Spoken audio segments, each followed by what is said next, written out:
2018, the year Kieran wrote his book, was quite a momentous year for the McMahon-Thomas household with the arrival of our twin boys, Thomas and Hugh. Since then, Kieran has not only become a most wonderful father to them both, they're hopefully having their own bedtime books read to them just about now. He's also managed, in between the chaos of twins, and there has been some serious chaos, he's written a book that's going to shape the conversation around the way we think about how we behave and interact online. Thank you so much for coming tonight to support Kieran in such a big evening for him.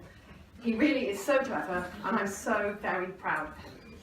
Ladies and gentlemen, please give a big round of applause for Dr. Kieran McMahon.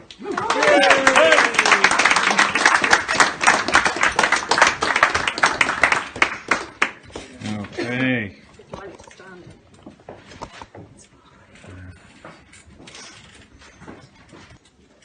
Wow. Well, thank you, darling, for that.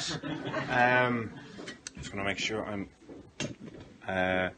ready. So thank you all for coming here. Thank you, darling, for that wonderful introduction. It gives me great pleasure and honour and a significant amount of nervousness to be standing here in front of all of you, asking you to buy my book. But at the same time, I do feel, as Helen said, this is the result of a long enough process. This is something I've been trying to do for quite a long time. So I have learned from previous mistakes and actually taken some notes from previous speeches, including my wedding, where I left out some very important people in my speech. So I'm just going to go through a couple of things that I would like to say before to anybody who's thinking of buying this book, which is hopefully is all of you on multiple copies. So first of all, I would like to excuse me. I would like to thank my publisher, Routledge, who have been really very supportive throughout the whole process. My editorial manager, Eleanor Reedy, has been fantastic the whole way through this. Anybody who's thinking of writing a non-fiction book, I thoroughly recommend working with Routledge, because the process was very professionally and carefully handled the whole way throughout, and I am delighted with how the whole thing turned out. Everything at Routledge was really very useful. I'd also like to thank, the thing that really stuck out for me for working with Routledge was that the review process was really thorough. So other publishers who will remain nameless read my proposal and just said, yeah, let's publish that. Whereas Routledge said, no, we'll put this through the ringer. And I got some really tough reviews from anonymous reviewers, which actually made the whole book an awful lot better. So the kind of thing with writing a book is, it's an awful lot of me sitting in a room on my own, but an awful lot of it is the creative direction that you get from the people around you. So that's the business end of it. The thing that people who really want to thank are the people who actually use social media. I mean, an awful lot of the talk we have around social media is around the likes of Mark Zuckerberg and Jack Dorsey and, you know, kind of like Steve Jobs, even, about how they dreamed it all up and they created this thing and they're all geniuses.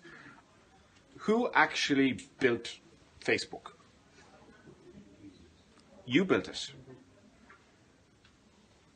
The designers created the website and put things in and adjusted it and so on, but ultimately all of the connections, all of the value, the economic value of social media was entirely created by the labor of users. So when we kind of say we want social media to be X, Y, and Z, well, actually that's, you know, you have a certain degree of ownership on this. This isn't a product that's been created and given to you. This is something that you're building as well. So you should feel personally attached to these things. So Another group of people that I want to thank are basically all of you who actually use social media, because that's what I've been studying. At the same time, I do want to thank the likes of Mark Zuckerberg and all of the designers and the 5,000 people who work down the road in on Misery Hill, which is where the Facebook headquarters is. I do want to thank them because I do think that they, I mean, particularly for the average worker in Facebook headquarters anywhere in Dublin or anywhere in the world, I hear the mood in there is very bad at the moment. I think it's pretty difficult job that anybody in there has. Now, of course, they're incredibly well paid, but let's put that to one side. I do think that what these companies have created, given how popular it has become, is pretty incredible. And I think that is something when, you know, these public debates go on about, you know, it should be banned, all of this should be deleted. Well, actually, there's 2.5 billion people on these products. So that's an awful lot of work and it's an awful lot of time. And I think that that's something that we have to bear in mind. 2.5 billion people aren't really that stupid. I don't think anyway, to be spending so much time there. The other people I would like to thank before I go on is, this book is relatively short. There's only about, for an academic book, I've basically cited about 7 papers in each chapter, so there's not that much research in there. I've very carefully chosen each of the research papers that I've chosen because I didn't want to overload the thing with statistics and methods and so on. I've chosen those papers very carefully. I'd like to thank all of those authors as well. I'm trying to contact each of them individually and say how much their work has meant to me. Which is tricky enough because some of the papers in here are actually quite old, which is a point I'll come to in a moment. I would also like to thank fundamentally, I'd like to thank the members of the Tower Building. I can see quite a few of them here who have had to put up with me over the last number of years as I've been working on this book. Thank you for your time, your support and attention, and as well for the occasional conversation when I haven't been grumpy. I'd also like to thank Alex Foster for his fantastic headshots, which you will probably have seen. The Tower Building has been a great support for me, great place to work, recommend it to anybody who is working solo. I would also like to thank my family, my mother and father, who supported me back from when I'd say I was probably about 9 years old when I said I first wanted to write a book. And they've supported me over the years in many innumerable ways, which I've probably forgotten. I doubt they have. I couldn't have done this without you, and thank you very much. I would also like to thank my father, who occasionally calls Facebook the Ouija board, which I think is, I've been thinking about that a lot. I particularly like to thank my mother, who follows me on both Facebook and Twitter and likes and shares all of my posts. Can't go anywhere. I would, as Helen mentioned, I would deeply like to thank my parents-in-law who are currently looking after our sons, and their support has been huge over the last number of years. And how they have encouraged me and how they have actually bought copies of the book as well, which is important too. I would also like to thank Front Row and my closest friends who have been with me throughout the year, and thank you all for coming and also for buying the book as well. It's great.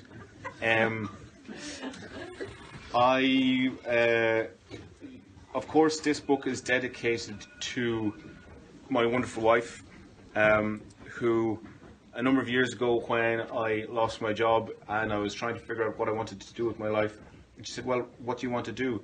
And I said, well, I'd like to really write a book, but like, how am I going to get the time to do that? And she said, we'll make it work. And here it is. It's dedicated to you. Thank you, Helen.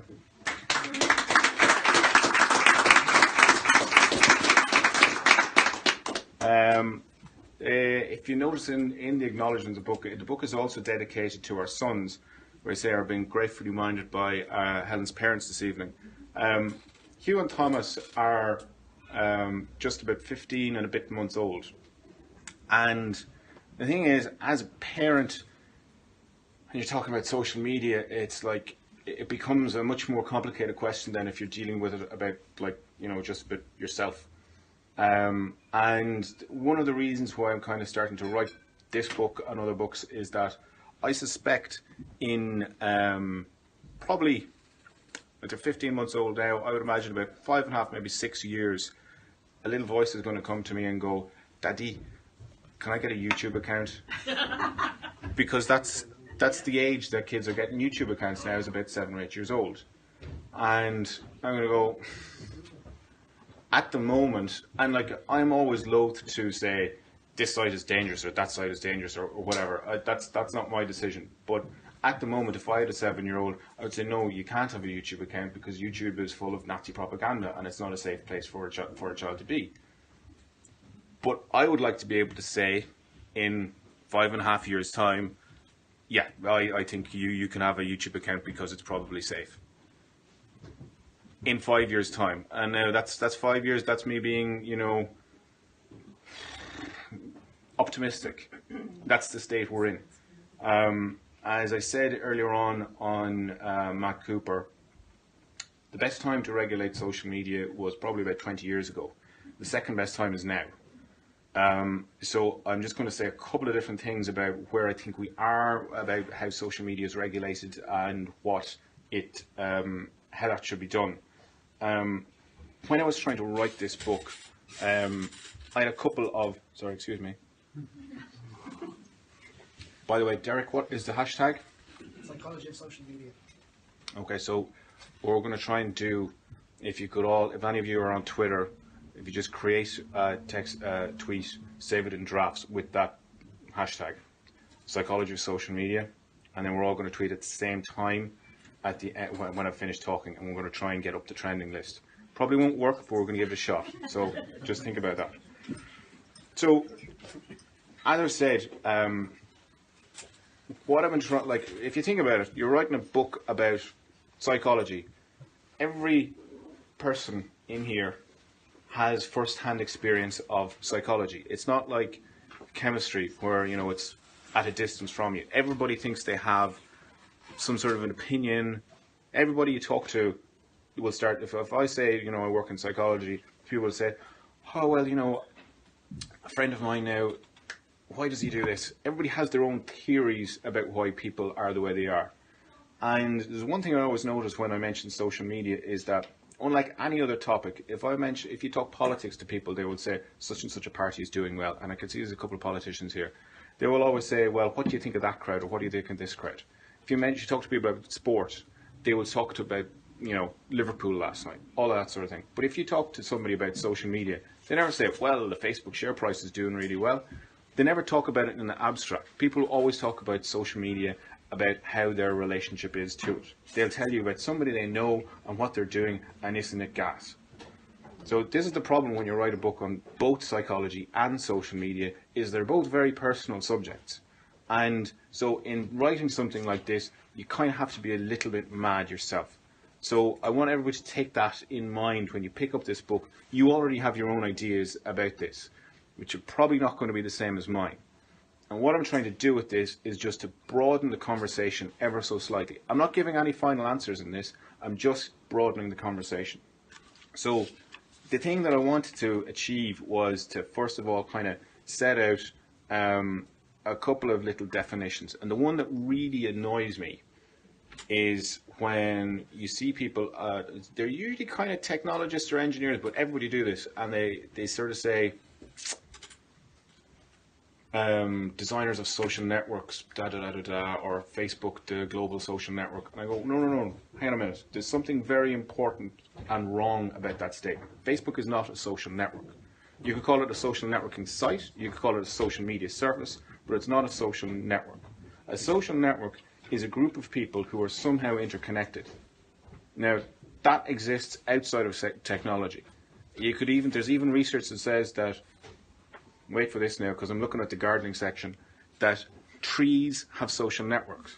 The trees have friends. They have particular trees that they share bacteria with. So a social network exists before technology came along. The social media site is quite different. And the reason why Facebook will like to call themselves a social network is because that's a great marketing trick. And it's basically saying that we are a community, we cover everybody. When they don't, it's not representative of everybody. Similarly, when I was talking about psychology, I wanted to say that actually psychology can be two things. You can have the subject matter, or you can have the academic discipline. And the subject matter is what's going on inside of all of us. The academic discipline has many different ways of studying what goes on in here. And the problem that we have currently with academic research generally, but particularly with social media, is the way that the science of social media is done is actually pretty, it's pretty sketchy. So we've had acres and acres of surveys. I estimate there's probably about 1,000 papers published every year on social media and its sort of psychological aspects. So 1,000 papers, most of these are surveys, which do not give you cause and effect. And it's only recently now, in the last couple of months, that we're starting to get really solid empirical papers coming out of University of Oxford. We're saying that actually we don't really know what's going on here, but we can tell you fairly certainly that there probably isn't a massive effect of social media on mental health. But we have had like a decade of scaremongering about it, and it's only now that we're getting to a place where we can actually say, you know what, bigger life events like depression, marriage breakups, and all of those sort of things are probably more impactful on a person's mental health. Now, the thing is, as I've said, 30,000 words. You'll read this in one sitting. You should do, if I've done my job right. So, at that point, 30,000 words, there are things that I've probably left out. I tried to cover in the book basically a chapter on each of what I thought were the major structures of social media. So there's an introduction, there's profiles, there's connections, there's messaging, there's media, 6 or 7 chapters in and around. I should be able to remember that. There's a case study for each of them. There's so many different controversies that I would have loved to have covered, but I didn't get a chance to. And the reason why I covered some of them is essentially that, and this is something you will realize if you're on social media for any length of time, is that it still feels like it's new. It still feels like these companies are sort of, they're new, they're trendy, they're upstarts, they're not, they shouldn't be bound by normal rules because they're new and cool. But actually, when you start to look at some of the case studies that I've mentioned, these things have been around for quite a while now. Facebook is 15 years old. That is a lot of controversy. And it's even like, I think in one of the chapters I said, Facebook had a privacy controversy 10 years ago. Like 10 years ago, and we're still sort of kind of going, is privacy dead? But actually, we've been having this conversation for quite a long time. And I think the problem that we have is we have quite a shallow cultural memory for social media, which means that we've forgotten an awful lot of things. Anybody remember the Ice Bucket Challenge? Remember 2014? Everybody was pouring water all over themselves in the summer. And like, that was a huge thing for about 3 or 4 months. And now we've forgotten about it. We had the Momo Challenge, which we've also forgotten about, which is probably a good thing. But, you know, the point is that I don't think we're actually learning from these controversies, which means that we're constantly moving from one stage to the next without necessarily learning what's happened. And I think that's a bit of a shame. And that's why in the book I've mentioned, like the thing that people always ask me about is Instagram and body image. And Matt Cooper asked me about it early on. And I said, well, actually, that was an issue on an Israeli social networking site about maybe 15 years ago. And it was a social networking site which was basically full of nothing else but people taking photographs of themselves. And this was before the word selfie was even invented. It was entirely people going around, and so this was before even you had reverse cameras like this one. It was people taking a camera, taking a photograph of themselves, and then taking out the memory card, putting it into a laptop, and then uploading it. And it was entirely full of that. I think it lasted about maybe 2 or 3 years, and then it completely went defunct because it couldn't possibly sustain that amount of selfies. I'm not saying that will happen to Instagram, but you know, maybe. So there was an awful lot of like the research that I talk about there is that actually making an entire career for yourself out of photographs of yourself is pretty hard work, and not even really good-looking people seem to have been able to make it work. But the critical point of it was that teenagers were spending a lot of time on this. They were using their presence on it to get likes, to get ahead socially. And the researcher in there suggested that essentially the only people who were really using it in this way were the people who had no other options to get ahead in life. So you have to I think we have to start thinking about how social media is a part of people's lives, and it's a part of their psychology, it's a part of their daily routine. And this kind of brings me on to, when I start on the 5-10 bit of the speech, is there has been, over the last, I would say, month, an awful lot of talk about how we're going to regulate social media from a government standpoint. So there's been a white paper in the UK, there has been a consultation here from the Department of Communications about how we're going to take down harmful but not illegal content. And I think this is really misguided because, as I'm making the case throughout the book, that basically it's not content that's on there, it's people's lives. And if you're on social media or if you're on anywhere, you don't and you're being, say, harassed or you're being bullied or so on, you don't necessarily, like, you want the content taken down that's offending you, but really what you want is distance between you and the person who's harassing you. So what you want actually is not the content regulated, but the harmful individual. And you can see that this is what's happening now on the way that Facebook are banning like far right figures. They're finally getting around to banning the Nazis, but they're not really saying how they did it.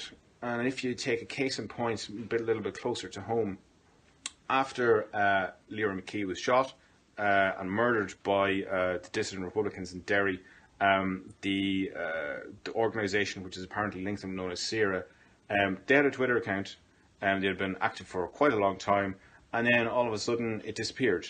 Their Facebook account was taken down and their Twitter account was taken down. Now, don't get me wrong, I don't think these guys should have a platform, but when Twitter were asked why they were taken down, they couldn't elaborate. They said they violated terms and services. What services had they violated? Couldn't be clarified on that, but it was pretty clear that there was a public clamour for them to be removed. There was no clarity around it, so there's no procedures. And so that kind of thing means that the social media platforms are more or less regulating themselves. Another aspect of this is when you talk about political advertisements.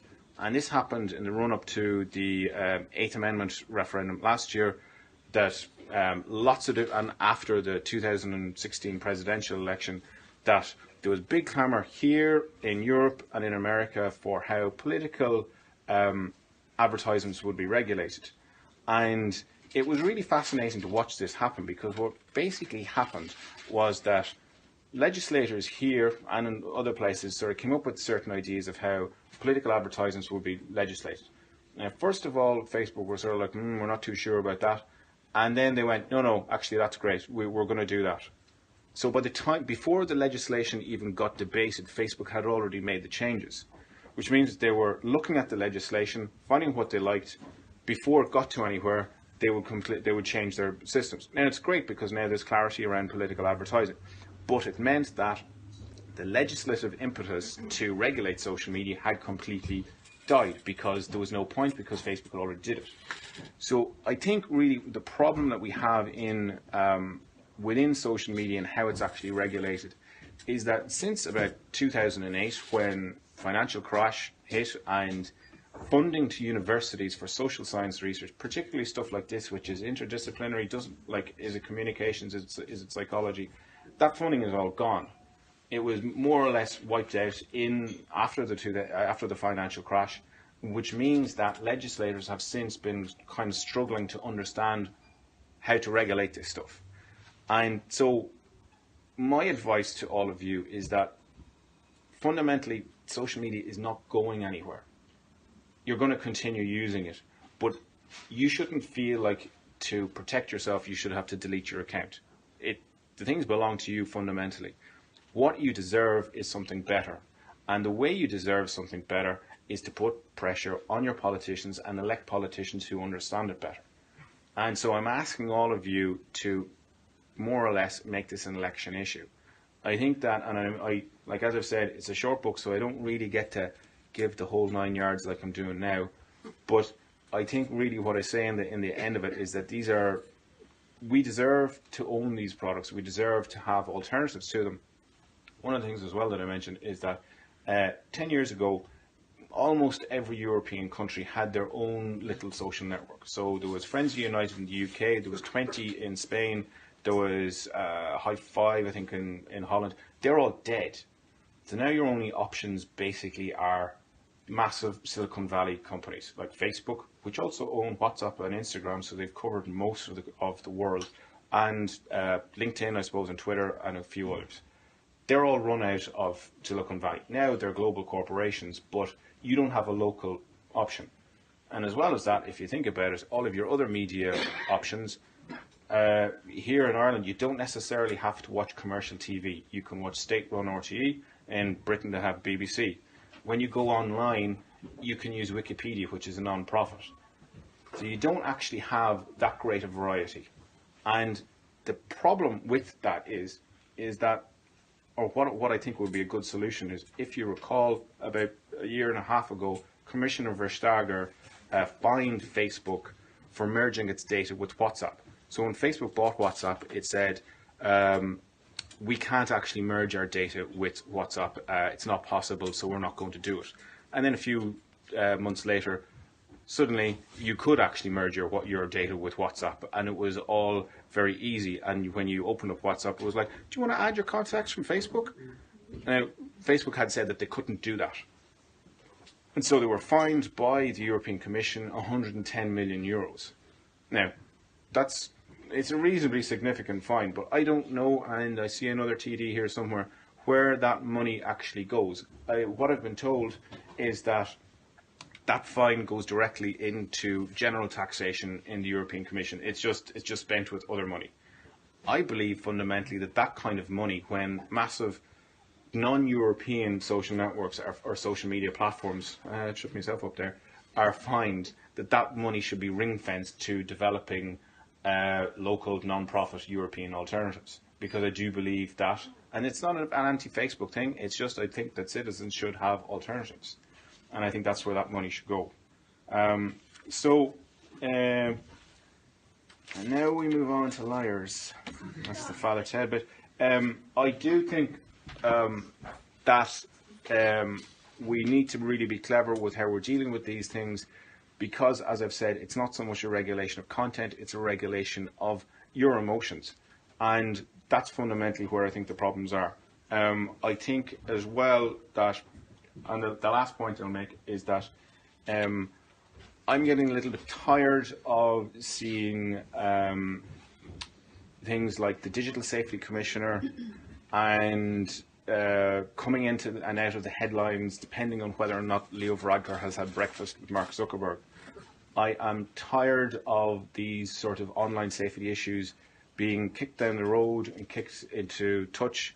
I was really disappointed when, I was disappointed at lots of events, but I was really disappointed that over the course of the last, say, 18 months, that the idea of an online safety commissioner went to a big flash forum in the Royal Hospital Kilmainham, and then there was another big flash event in Royal Hibernian Academy, and lots of things around. No legislation actually produced. Minister Bruton said he was going to produce a consultation on online safety. And it was called an Online Safety Act, which I thought was strange because he hadn't actually written anything. He just opened a consultation that would last 6 weeks, and then we'd think about it. I think we deserve better than this. I don't know what, but I do think it should be moving faster, and I think that you as citizens and parents deserve better than we're currently getting for this government. What I want is for the government to invest significantly in social science research around this, and therefore move a little bit faster on these things. As I've said, those are all my positions. I haven't taken any, I come close to this sort of stuff in the book, but the book is mostly about trying to broaden out everybody's thinking horizons around social media. So thank you for your time. If you would now like to send your tweets right this very minute, that would be fantastic. And then once you've done that, I will take any questions from anybody who would like to ask one. Thank you.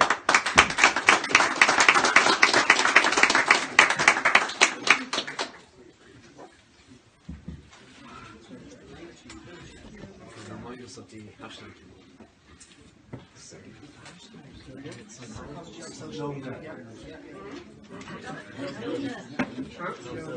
No, just like on social media.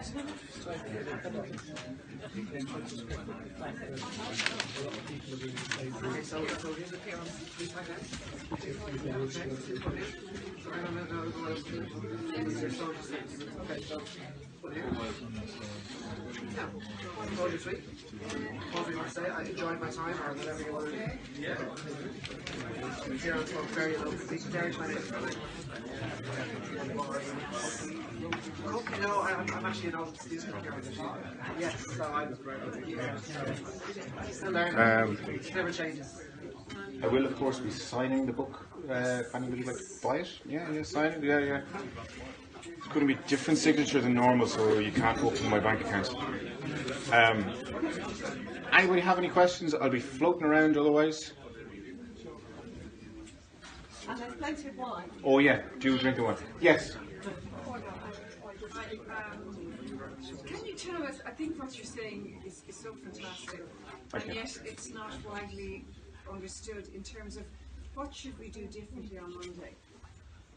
On Monday. You know, well, Yeah. or in any day, the kind of ideas, if you really want to change behaviour, people need to know specifically what do they do differently?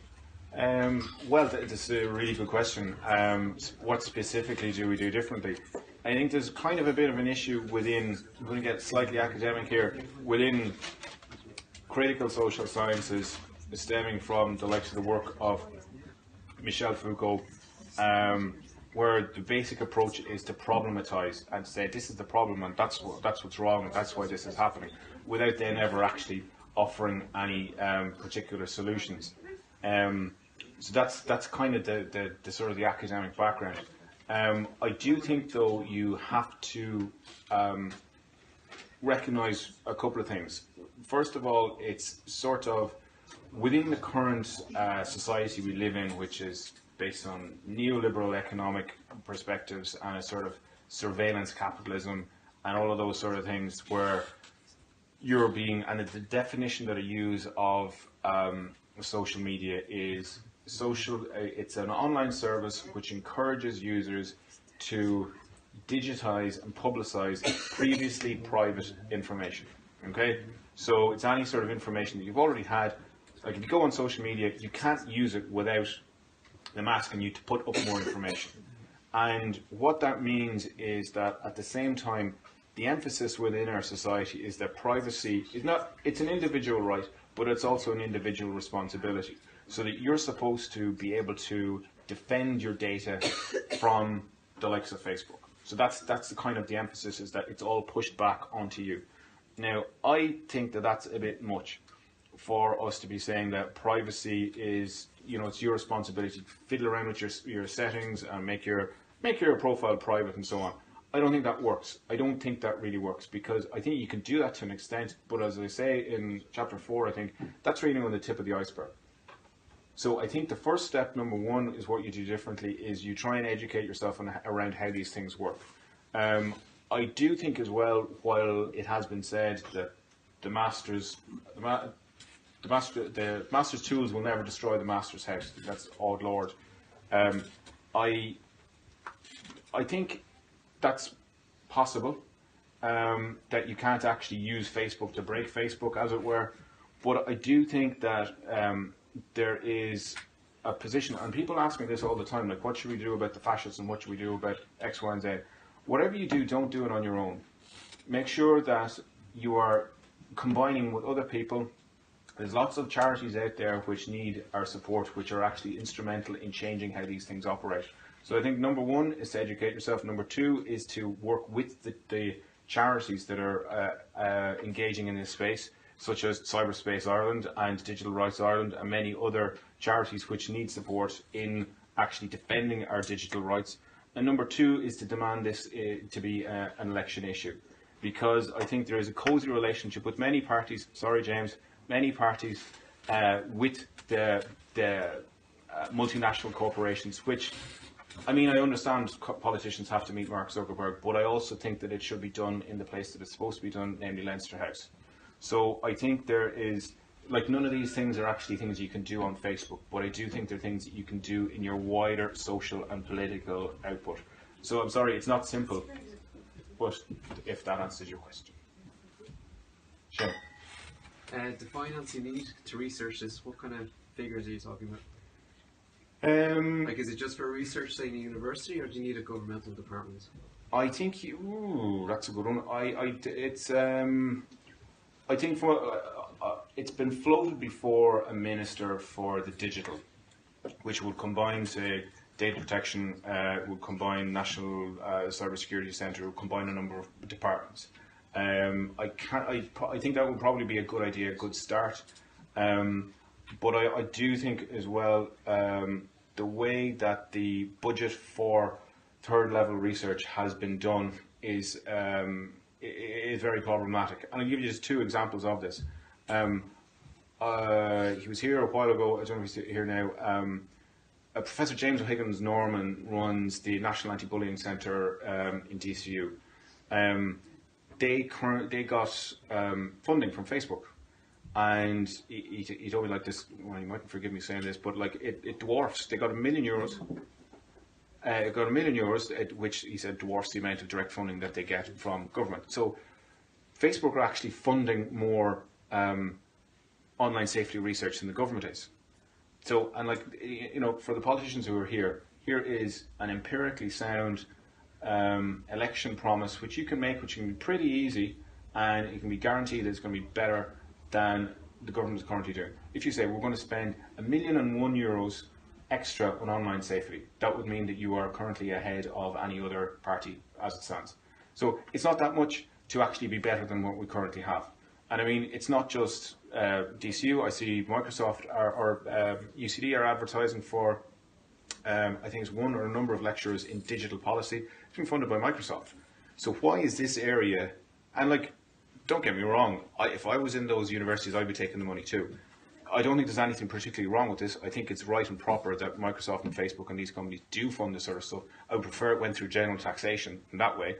But why is it going that way, and why aren't the government actually funding this stuff in the first place? So, because the money is if we're going to spend $3 billion on a national broadband plan, I think we can find, you know, something for research. So I think that I couldn't really put a figure on it. I wouldn't mind getting that 110 million that was fined on Facebook for WhatsApp, but it's a significant amount of money. As you know yourself, research is expensive, but nothing's been spent at the moment, so anything will be better than that. Yes, Alex. What about children? What should we be doing? I mean, obviously, yes, we do need to do research, but what about the education side, in your view? I think this is it's a good question. I think that, like, realistically, I think that there's kind of an issue here that traditionally, as you would know, that teachers will sort of say, well, if this is happening outside of the classroom, it's not our responsibility, which there is a certain amount of truth to. But I do think we really need to start thinking about how, and of course there's fantastic work done by the likes of yourselves, but also by Webwise and so on, but I do think we really need to think about how that is actually being put in through the curriculum, how it's structured. I also think as well that children I'm concerned about to an extent, but not really. It's where my concern is how are we going to educate parents? Because like kids aren't, you know, going to school at age 7 with a smartphone because they thought it was a good idea. They're going to school with a smartphone at age 7 because their parents allowed them to do it. And I'm not saying that that definitely a child with a smartphone at age 7 is a bad idea, but I do think that there's a certain amount of culture change that has to happen here. And I think that like parents have to be careful about how this sort of stuff is done. And it's not just parents in isolation, because you don't want your child to be the one who is different from the rest of their friends. There has to be some sort of consistency with it within schools and within sort of parental groups. So again, an awful lot of this work has been left to the likes of National Parents Council and what they're doing around this. But realistically, what is the government's sort of policy around this? And like my real concern and why I've said publicly is that this sort of stuff I think we should put into a citizens' assembly, as was done with a lot of other tricky subjects. I have kind of lost a bit of patience with how politicians are coming up with daft solutions like putting, you know, signal blockers in primary schools and these sort of like really sort of knee-jerk solutions. I think this sort of thing should be put into like not only social media but technology generally. Put that into a citizens' assembly, have international experts come over and discuss these things in front of the citizens, because I don't really see how Leinster House, as currently formulated now, I know we've got a general election probably coming pretty soon, but I think we need to think about this in a more, in a slower and more reasoned way, if that answers your question. Yes. Hi. It was mentioned kids, but what happens when those kids grow up to an age of 15 and they learn how to hate? And online bullying happens, and the projection of something you can't say in real life, you start saying online. And as a case study, you can use a lot of 20 plus kids, whatever, they climb up high buildings to take pictures for the sake of likes and follows and all that. And a good amount of research don't really make it nicely down, like one way or another they make it. You know, what would you say about that? Is there a way to save it? Is there a way to protect this age? I think that like there's a lot there. I can see how we're going to have an issue with this kind of stuff going forward. The sort of the influencer culture, and the thing is about like people trying to get selfies and the dangerous selfies and so on, and getting this unique and trending content that's going to get you active on social media, and also then that you can then monetize to sell something. That's like huge on Instagram, and sometimes people go to me, "Oh, this is so like social media is corrupting them," and I kind of go, "Well, actually, this is what social media was designed for in the beginning." This is a really good book as well, which I've recommended in the further reading by Alice Marwick, and she talks about. She does kind of an anthropological study of how social media platforms were designed in Silicon Valley in the early 2000s, and it was basically a bunch of people who built these platforms because they were actually trying to get ahead themselves. So it was on LinkedIn and Facebook and on Twitter and so on, and they wanted to push their brand out, and they wanted some way of showing off their life. So the influencer culture is actually the ground zero of social media. So unless we actually try and solve the bigger problem of, and I think as well, there's other things that feed into that as well, like celebritization, which we already had from tabloid media anyway. So I think we need really a cultural shift around this, around other sorts of careers which are available to young people, which are less precarious than influencer marketing. I don't know how that's going to happen. There needs to be a sort of a dynamic and change. And also, I think we need, and the thing is, the question you ask is similar to one that I often get asked, and I'd say, Alex, you get these ones as well. When parents come to you and go, I'm really sort of worried about where I should send, my child is doing these things for likes and etc. on social media, and I'm kind of concerned. You go, well, and they say, so what should I do, or who should I talk to? And I kind of go, I don't know where I should send you. I could send you to Child and Mental Health Services, and you get seen, maybe in 9 months' time. And so an awful lot of the conversations that we have around social media are actually around the funding of mental health services. That's really what the problem is that those things aren't properly exist. But it's one thing when it comes to the child, but the people who mainly will be influencers will be over the age of 22, 23 nowadays. They make actually a career out of it. And those are the ones who influence the children that just follow them. So that's kind of middle ground that I don't hear anyone really covering so far. Yeah, I think it's actually, as well, it's critical because we're looking at that stage when you're going from teenager to adulthood, and as well there's this kind of like, at that sort of point in psychological development, a person is studying their own identity and trying to decide who they are. And I think to an extent, and in my next book, I actually make the argument that that period has been extended, I think, in and with social media as a cultural phenomenon. So the emerging adulthood now lasts from 15 to maybe 35. So I think that's what you're probably going to hopefully come out of that is the likes of young politicians who are social media savvy and who actually get elected to be in a position where they can regulate it properly. I did note, though, that it was interesting that Alexandria Ocasio-Cortez has now quit Facebook. So she used it to get elected, she got up the ladder, and then she's not on it anymore. The rest of us don't have that option. So I think we do have to find other ways, because I mean, if you're using Facebook all the time and then you quit, what are you going to? How are you going to text everybody? So there's no easy answer to those questions, I'm afraid. If that answers your question. Yes, Derek. It's been said that social media it kind of helps us shape our identity in expressing it and so on. How do you think social media has helped yours?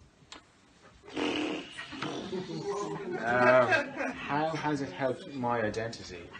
Well, I did use a fake social media account to use Tinder and therefore meet my wife. Right.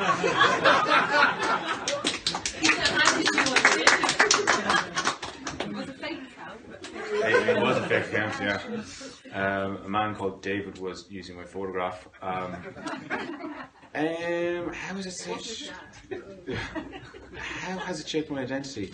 Is that a good enough answer for you? Yeah, it actually is, but it's very hard to answer that question. Yeah. I